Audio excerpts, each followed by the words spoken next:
आज हम बात करने वाले हैं विकास मल्टीकॉर्प लिमिटेड कंपनी के बारे में। ये एक इंडियन बेस्ड कंपनी है जो कि पॉलीमर्स और पॉलीमर्स से रिलेटेड ट्रेडिंग करती है।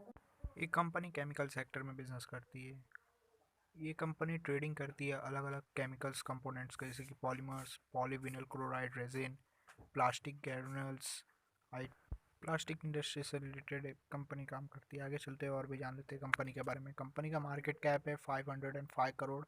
करंट प्राइस एक शेयर का इस कंपनी का मार्केट में चल रहा है 5.30 रुपीज़। हाई है कंपनी का 5.41 रुपीज़ और लो है 2.25 रुपीज़। स्टॉक का पी ट्रेड हो रहा है 40.8 पे। बुक वैल्यू है कंपनी का 1.14 रुपीज़। कंपनी कोई भी डिविडेंड नहीं देती है। आरओसी कंपनी ने इस साल जनरेट करके दिखाया लगभग 8% का। आरओई कंपनी ने इस साल जनरेट करके दिखाया लगभग -1.53% का। आगे चलते हैं और कंपनी का डेप्ट टू इक्विटी देख लेते हैं। कंपनी का डेप्ट टू इक्विटी है 0.23। प्रॉफिट आफ्टर टैक्स कंपनी ने जनरेट किया 12.4 करोड़ का। प्रॉफिट में ग्रोथ लाया कंपनी ने इस साल 7,638%। अर्निंग पर शेयर कंपनी का इस साल रहा 0.02 rupees. R O A return on asset company ने इस साल जनरेट किया -0.46% का। कंपनी के ऊपर कर्जा है 29.2 करोड़ रुपीज़ का, लेकिन कंपनी के पास कैश और बैंक बैलेंस है जिसको हम लोग कैश इक्विवेलेंट बोलते हैं 5.23 करोड़ का। क्वार्टरली रिजल्ट जान लेते हैं, कंपनी का रेवेन्यू देख लेते हैं। सितंबर क्वार्टर 2020 में रेवेन्यू 31 करोड़ रहा। दिसंबर क्वार्टर 2020 में रेवेन्यू 9 करोड़ रुपीज़ रहा। मार्च क्वार्टर 2021 में कंपनी का रेवेन्यू 30 करोड़ रहा। जून क्वार्टर 2021 में 24 करोड़ रुपीज़ रहा। सितंबर क्वार्टर 2021 में कंपनी का रेवेन्यू 67 करोड़ रुपीज़ रहा। नेट प्रॉफिट देख लेते हैं। सितंबर क्वार्टर 2020 में कोई भी नेट प्रॉफिट नहीं था। दिसंबर क्वार्टर 2020 में भी कोई भी नेट प्रॉफिट नहीं था। मार्च क्वार्टर 2021 में -3 करोड़ रुपीज़ का नेट प्रॉफिट रहा। जून क्वार्टर 2021 में नेट प्रॉफिट 0 करोड़ रुपीज़ रहा। सितंबर क्वार्टर 2021 में कंपनी ने नेट प्रॉफिट जनरेट किया लगभग 2 करोड़ रुपीज़ का। अर्निंग पर शेयर देख लेते हैं। सितंबर क्वार्टर 2020 में अर्निंग पर शेयर 0.07 रुपीज़ रहा। दिसंबर क्वार्टर 2020 में 0.21 रुपीज़ रहा। मार्च क्वार्टर 2021 में -0.06 रुपीज़ रहा। जून क्वार्टर 2021 में 0 करोड़ रुपीज़ रहा। सितंबर क्वार्टर 2021 में 0.03 रुपीज़ रहा। आगे चलते हैं और प्रॉफिट एंड लॉस स्टेटमेंट जान लेते हैं कंपनी का।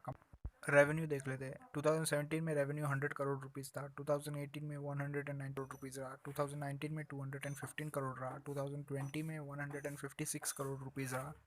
2021 में कंपनी का रेवेन्यू रहा लगभग 74 करोड़ रुपीज़ का। आगे चलते हैं और कंपनी का नेट प्रॉफिट देख लेते हैं।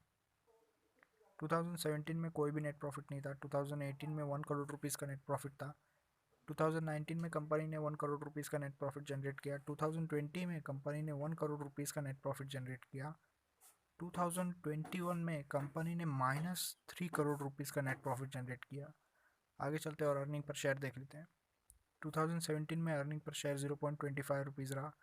2018 में 0.02 रुपीज़ रहा।